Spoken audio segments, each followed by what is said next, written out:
जय हिंद साथियों, कैसे हैं आप सभी। होप करता हूं कि आप सभी ठीक होंगे, सेफ होंगे व सुरक्षित होंगे। हाल ही में मोदी जी ने एक अनाउंसमेंट की है कि हम तीनों फार्मूला को विथड्रॉ कर रहे हैं। मतलब तीनों कृषि कानूनों को अब हम वापस लेने वाले हैं। हाल ही में विंटर सीजन शुरू होने वाला है, जिसमें संवैधानिक प्रक्रिया द्वारा हम इसे वापस लेंगे। सिंपल सी बात। तो आज हम समझते हैं कि किसी भी कानून को वापस लेने की प्रक्रिया क्या होती है, वह उसके कितने मेथड होते हैं तथा संविधान किस अनुच्छेद के तहत किसी भी कानून को वापस लेने की परमिशन हमें देता है। आज की पूरी बातें हमारी इसी सारी मैटर्स पर डिपेंड है। यही सारी बातें आज हम इस वीडियो में करने वाले हैं। सिंपल सी बात। जैसा कि हम सभी तीनों कृषि कानूनों के बारे में जानते थे, वह यहाँ की चर्चा के विषय नहीं है। यहाँ का चर्चा का विषय यह है कि हाल ही में मोदी जी ने यह घोषणा की है कि अब हम तीनों कृषि कानूनों को वापस लेंगे। हाल ही में शीतकालीन सत्र यानी कि विंटर सीजन संसद का शुरू होने वाला है, जिसमें हम इसे संवैधानिक प्रक्रिया द्वारा, ध्यान सुनिएगा मेरी बात को, संवैधानिक प्रक्रिया द्वारा वापस लेंगे। अतः किसानों से निवेदन है कि वह अपना धरना प्रदर्शन जो है उसे खत्म करें, विथड्रॉ करें। जबकि किसानों ने कहा है कि जब तक हमें कानूनन यानी कि लिखित में यह नहीं मिलेगा कि तीनों कृषि कानून विथड्रॉ हो चुके हैं, तब तक हम धरना बंद नहीं करेंगे। यानी कि विथड्रॉ होने के बाद ही धरना प्रदर्शन बंद होगा। तो सिंपल सी बात, प्रोसेस जानते हैं कि कैसे कानून वापस लिया जाता है। हम सभी जानते हैं कि संसद में हमारे दो सभाएं होती हैं। पहली होती है लोकसभा और दूसरी होती है राज्यसभा। क्लियर है। तो और इसके ऊपर एक बैठता है प्रेसिडेंट, PRESIDENT, प्रेसिडेंट बैठता है।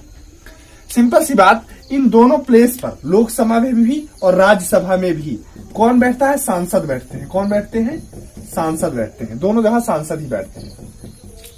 सपोज कीजिए कि लोकसभा का कोई सांसद खड़ा हुआ और उसने कहा कि देखिए हम ऐसा करना चाहते हैं कि शिक्षा के क्षेत्र में ये कानून आप लगा दीजिए।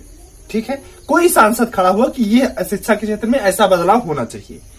अब ये जो सांसद पर्टिकुलर खड़ा होकर ये प्रस्ताव दिया, मतलब ये जो काम कहा कि शिक्षा के क्षेत्र में आप ऐसा कीजिए, इसे बोलते हैं प्रस्ताव। अब यह प्रस्ताव जो है पूरे लोकसभा में सांसदों से पूछा जाएगा कि आपका क्या विचार है इसमें, आपका क्या मत है, क्या ऐसा होना चाहिए। अगर हाँ, यहाँ के लगभग मतलब अधिकतर, जैसे चुनाव नहीं होता, जो ज्यादा वोट पाएगा वही जीतेगा। अगर यहाँ पे ज्यादा संख्या में सांसदों ने कहा कि हाँ ये ठीक है, इसे होना चाहिए, जो पर्टिकुलर किसी सांसद ने कहा था, अगर किसी ने कहा हाँ इसे होना चाहिए, तो यहां से लोकसभा से वो प्रस्ताव पारित, अब उसे भेज दिया जाएगा राज्यसभा में। कहा? राज्यसभा में भेज दिया जाएगा। राज्यसभा में भी यही प्रक्रिया होगी।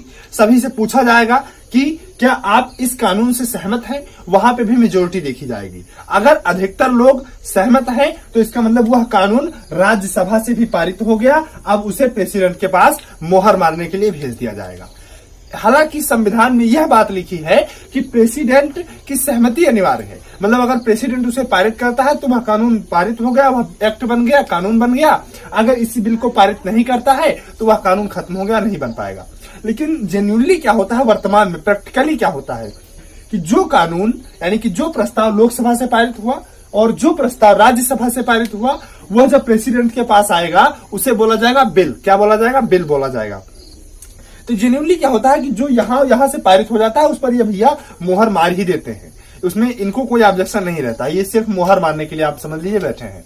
तो जब यहां चला था प्रस्ताव, यहां पहुंचा था प्रस्ताव, यहां से जब इनके पास चला तब उसे बिल बोला जाता है। और बिल के बाद अगर इनकी मोहर लग गई तो वही बनता है एक्ट। क्लियर है? वही क्या बनता है? एक्ट बन जाता है। अब हम बात करते हैं कि कृषि कानूनों को वापस कैसे लिया जाएगा। सिंपल सी बात, कोई लोकसभा का कोई सांसद खड़ा होगा और कहेगा देखिए तीनों जो कृषि कानून है उसे आप वापस लीजिए, हम इसके सब पक्ष में नहीं है। ठीक है। तो ये पूरे लोकसभा में बिल चलेगा, ज्यादा संख्या में पास किया जाएगा। अगर ज्यादा मेजोरिटी होगी तो उसे पास करके राज्यसभा में भेज दिया जाएगा। राज्यसभा में भी वही प्रोसेस होगा कि इसे पास किया जाएगा कि कृषि कानूनों को वापस लिया जाए, कृषि कानूनों को वापस लिया जाए। ज्यादा संख्या में यहां से पास किया गया, इसे भेजा जाएगा प्रेसिडेंट के पास। प्रेसिडेंट इस पर मोहर मारेंगे, लीजिए धड़ाका, आपके तीनों कृषि कानून खत्म। तो एक प्रोसेस यह होता है कि यह होता है संवैधानिक प्रोसेस। कौन सा प्रोसेस? संवैधानिक प्रोसेस।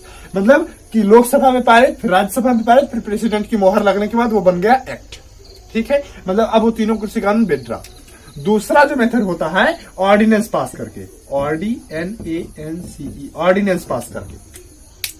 ऑर्डिनेंस पास करने की अनुमति जो है हमारे संविधान में आर्टिकल ARTICLE आर्टिकल 123 देता है। कौन सा? 123 अनुच्छेद जो है वो ऑर्डिनेंस पास करने की अनुमति देता है। ऑर्डिनेंस क्या होता है कि सीधा प्रधानमंत्री किसी भी कानून के ऊपर सीधा प्रेसिडेंट को दे सकता है कि आप जो है इस कानून को रद्द कीजिए, खत्म कीजिए। सीधा प्रधानमंत्री के पास ये पावर होती है कि वह ऑर्डिनेंस पास करके कह सकता है राष्ट्रपति से कि आप इस पर्टिकुलर कानून को खत्म कीजिए या आप यह पर्टिकुलर कानून लगाइए। तो ये होता है ऑर्डिनेंस, और राष्ट्रपति वैसा काम कर देगा, इसका मतलब वो तत्कालीन प्रभाव उसका खत्म। तो ऐसा फिलहाल नरेंद्र मोदी जी ने किया नहीं है कृषि कानून के ऊपर। उन्होंने कहा हम संवैधानिक प्रक्रिया इसके लिए अपनाएंगे और इसे खत्म करेंगे। मतलब ऑर्डिनेंस पास करके भी कानून को हटाया जा सकता था, लेकिन ऐसा हुआ नहीं है। तो आशा करता हूं कि जो प्रोसेस है तीनों फार्मूला विद्रोह होने का वो आप सभी समझ गए होंगे।